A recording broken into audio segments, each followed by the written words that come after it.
You see John Gray tonight. He's gone eight starts in a row now where he hasn't gotten through the sixth inning, and the pitch count's kind of been up there. What do you think has been, that's a long period of time, but what do you think has been the issue, and what did you see tonight? Yeah, I agree. It's a little bit of an issue for sure.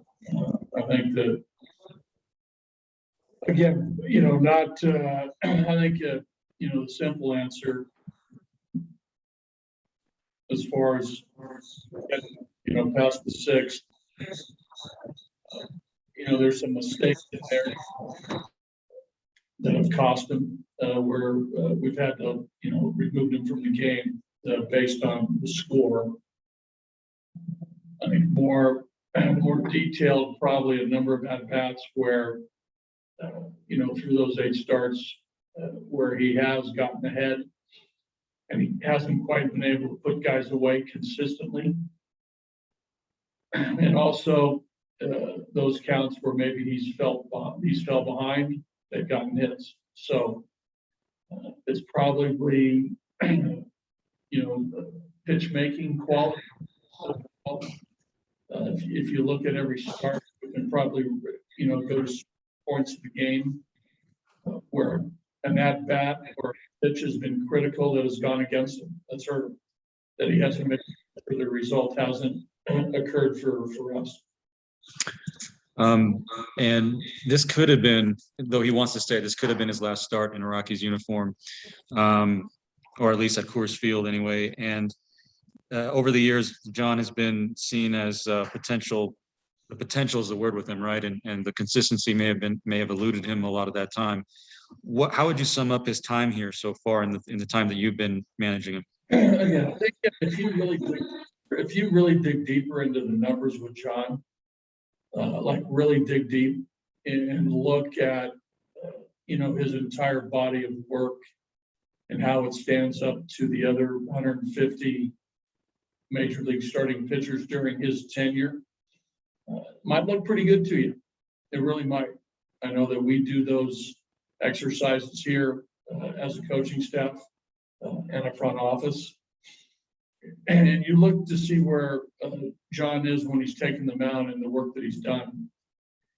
And you might find a very solid major league starting pitcher over his tenure here. Would you say that how much of the potential that I think the Rockies have tried to unlock in that arm has been met so far? You want me to put a percentage on it? I can't right now, man. I'm not going to put a percentage on it immediately Sure. after. I understand.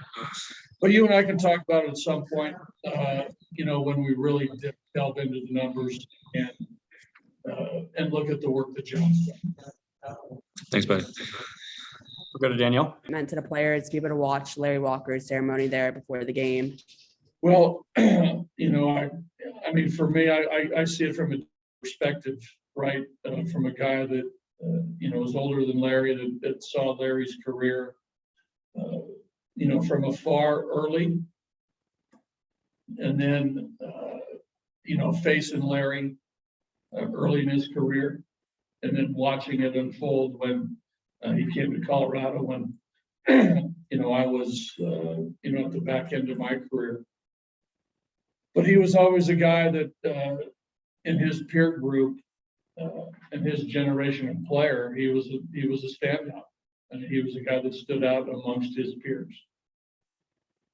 And I hope that our players, those players who have a great sense of history, and I encourage our players to know the history of the game, not only recent history, but past history, to go back a generation and learn about our game. To see that in person and hopefully, in their mind, look at, what he did as a player, not only statistically, but, what he meant to his teammates, the organization. And so I hope that's something that they can aspire to be and understand that it can happen. if you have the talent, you have the drive. Everybody's talented here in the major leagues, Danielle. And there's obviously more guys who are talented than others, but I hope guys appreciate talent, hard work, dedication, to be a true professional big league player. I hope that's what they got out of it. Thank you. I'll go to Patrick Lyons to finish up unless anyone else has a question. Patrick? Hey, buddy.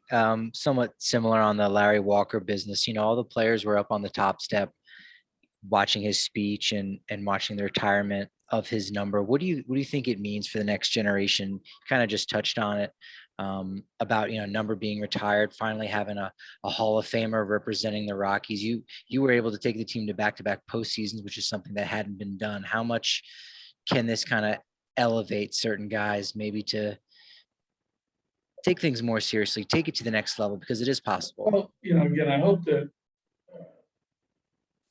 I encourage all our players, from the time we get to spring training to the time that, we leave and go back to, to our off season, that they understand,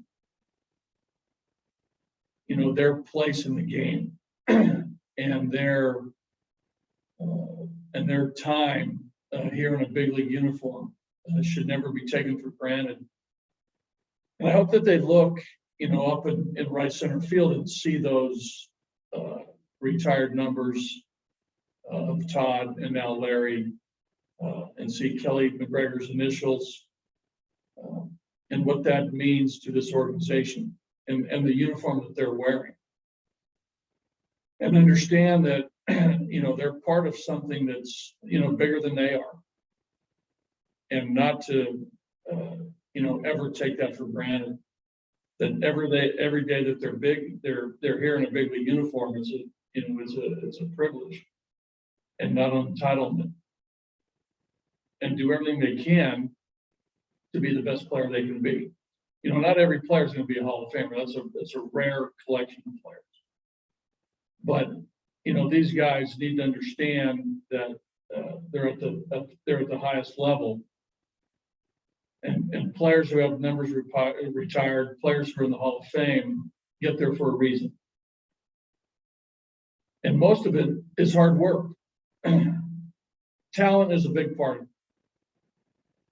it. But the players that work the hardest and have a commitment to their profession are the guys who last, who pass the test of time. And I hope that, the players who watch that today realize that. Through Larry's speech, through what Vinny said, through what Geb said, what Dick said. I hope that in some way rubs off on our players.